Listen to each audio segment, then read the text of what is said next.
네, 안녕하세요. 링컨의 막터입니다. 지금 이제 그 시사 이슈 중에서 국정화 교과서에 대해서 조금 한 번 더 설명을 드리려고 그러는데, 그때도 뭐 알겠지만 여러분들 뭐 국정화 교과서는 솔직히 말하면 말도 안 되는 얘기인 거죠. 근데 어찌됐든 이거는 우리가 분명히 알아야 되는데, 검정 교과서가 이제 좌편향적이 너무 심해서 이제 우편향적인 교과서를 좀 만들어야 되는 건 사실이거든요. 근데 이제 지금 우리나라 사학계가 거의 진보 쪽에서 거의 각 잡고 있기 때문에 실질적으로 굉장히 그게 어려운데, 어쨌든 어렵다고 해서 뭐 국정교과서를 채택하는 거는 완전 역사를 거꾸로 돌리는 거기 때문에 안 되는데, 어떻게 하면 조금 우파적인 교과서가 나와서 두 개가 이제 서로 좀 선택이 될 수 있을 거냐, 이런 부분에 대해서 이제 지혜는 좀 모아봐야 될 것 같고.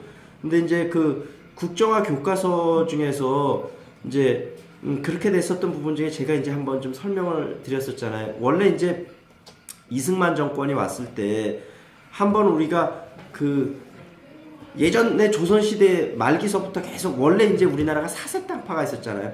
동인, 서인, 남인, 북인이 있었는데, 이 중에서 이제 세력을 잡은 게 최종 서인이었었거든요. 서인이 이제 또 노론, 소론으로 갈라진 거예요. 여기서 최종 승자가 된 게 노론이거든요.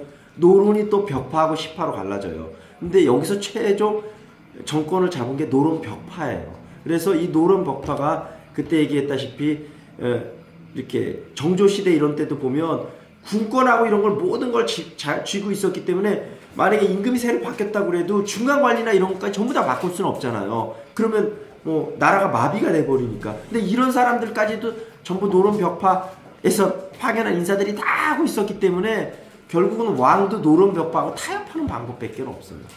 왜냐하면 우두머리 몇 명을 자르고 바꿔도 그 밑에 있는 애들이 새로 올라오기 때문에, 그 뿌리가 너무 나라의 전체 조직에 다 퍼져 있기 때문에 이걸 어떻게 손을 못 대요.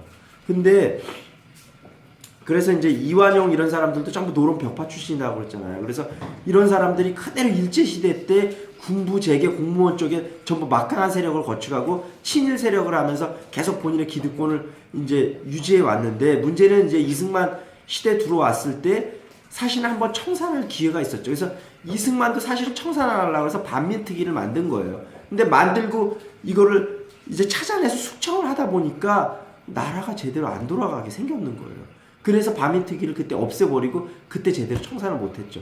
근데 사실은 북한은 친일 세력을 웬만큼 청산을 하기는 사실 했죠. 그래서 좌파 측 세력에서는 그것 봐라, 그러면 북한은 청산을 하고 우리 남한은 청산을 못했으니까 북한한테 그럼 정통성이 더 있느냐, 그거는 또 아닌 거죠. 그러니까 북한은 공산 세력을 하고, 사실은 또 나중에 김일성이 자기 측근 세력을 하기 위해서 남로당서부터 뭐 박회동서부터 다 숙청했잖아요. 그러니까 지들 백두산 파만 남겨놓고 나머지는 다 숙청을 했거든요.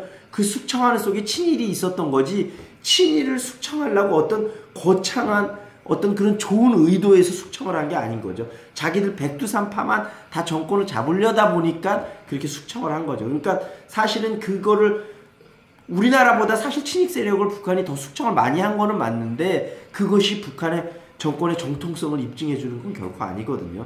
근데 아까 얘기했다시피 지금 이제 좌파 측 교과서는 북한은 이렇게 숙청을 했는데 남한은 뭔가 못하지 않았냐. 그러니까 북한은 뭔가 정당하고 우리나라는 정당하지 못하다, 이런 쪽으로 교과서가 기술되어 있기 때문에 이런 것들이 문제인 거죠. 그러니까 더 숙청한 거는 팩트지만 그 이면을 돌아다보고 그거를 그 근본적인 원인을 보면, 아까 얘기했다시피 북한이 친일 세력을 과연 청산하기 위해서 그랬던 거는 아니라는 거죠.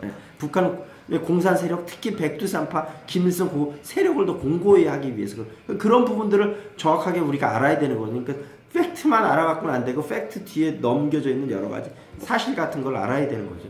그래서 아까 얘기했다시피 우파 좌파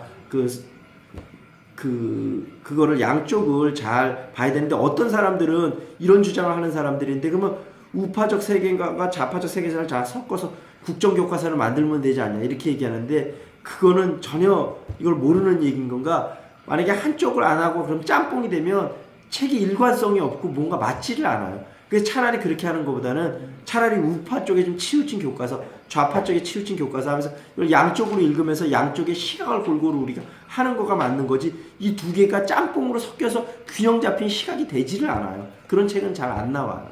그래서 아까 얘기했다시피 어찌됐든 여러분들이 그런 양쪽의 시각을 잘 판단을 하시면 좋을 것 같아요. 국정교과서 문제가 이번 상반기 때도 토론 면접이나 면접 질문에 많이 나올 것 같으니까 제가 일단 뭐 여러 가지 사실들을 조금 얘기해 드리면서 앞으로 면접 답변에서 어떤 식으로 답변해야 될지는 또 말씀드리도록 할게요.